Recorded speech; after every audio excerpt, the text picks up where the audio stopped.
If you are working with Vasco da Gama Ultimate, or you have installed one of the additional object packages, then placing an object on the map is nothing new for you.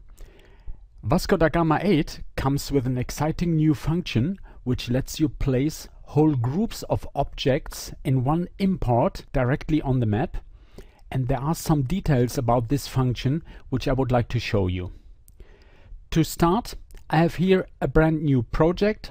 Everything is empty, and I will place an object on the map. I will go to Objects and I will place a free object, add it here, and now I will select the Europe product, and here in the Europe section I will choose Germany, Berlin, and here I will use directly the second one here, the famous Hotel Adlon, and I will place it on the map.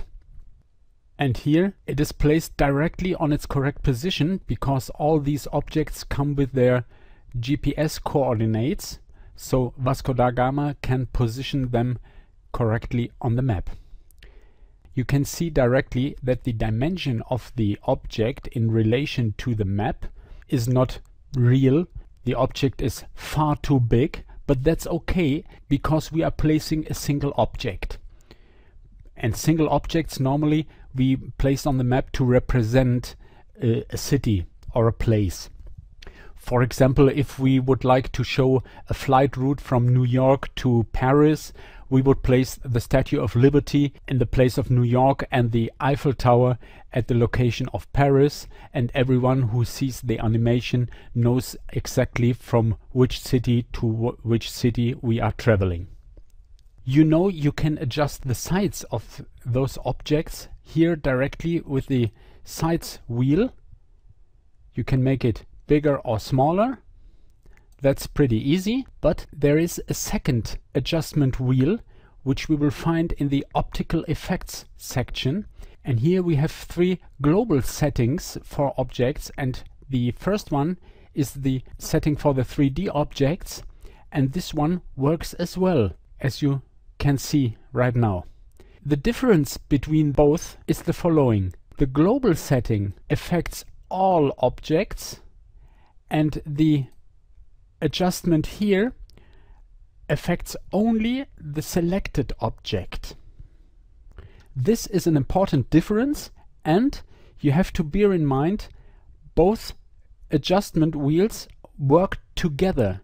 That means if I cut down the size here to 50%, and then I will go to the optical effects section and set the global setting to 50% too, I have cut down the object size to a quarter, to 25%. So this is a detail you have to keep in mind. I will now move this otherwise up to 100%. That's it. And here we don't have to adjust it because I will delete this object right now. Okay. So now I will place again an object. I will select the Add button. I'm still in the product of Europe and in the group of Germany, Berlin.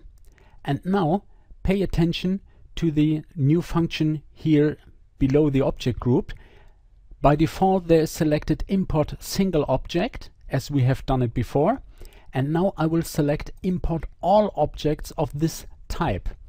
This instantly selects all the objects in this group, and you can see there are quite a few of them.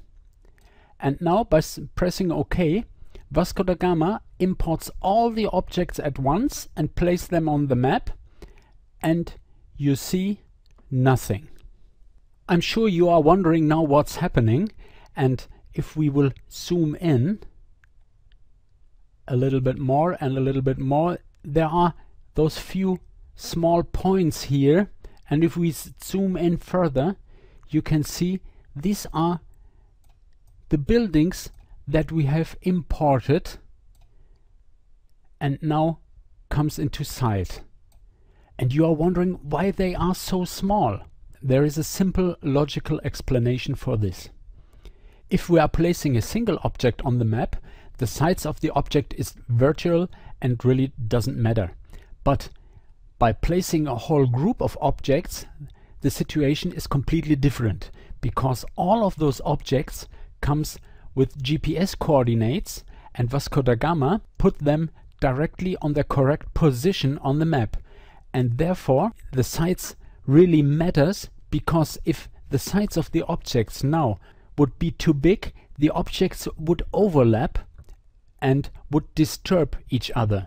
So in this situation, Vasco da Gama does the only right thing.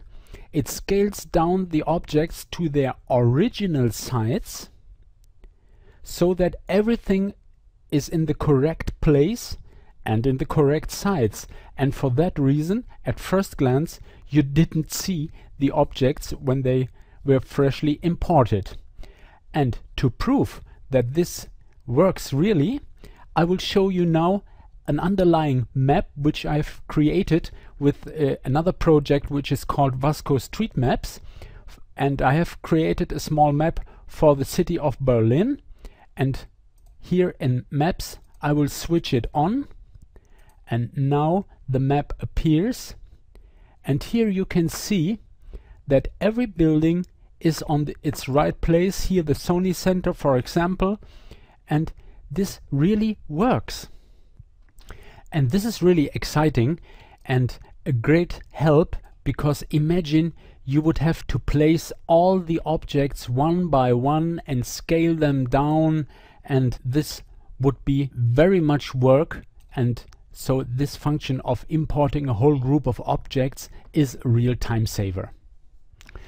So I will adjust a little bit here the view, and I will move a little bit the camera position, the camera view, so that we are looking a little bit from the side. This is a pretty cool function, and here the sides are beautiful. And now we have the ability, for example, to move a car along the streets of Berlin, or as I will show you in this example, we could fly with a helicopter over Berlin to see our new buildings. And I will show you this in the preview. And look at the pretty objects here with all those details and shadows and so on. And this is very exciting. You can see importing groups of objects in Vasco da Gama is a really cool feature which gives you exciting views of the cities and which is simply really fun.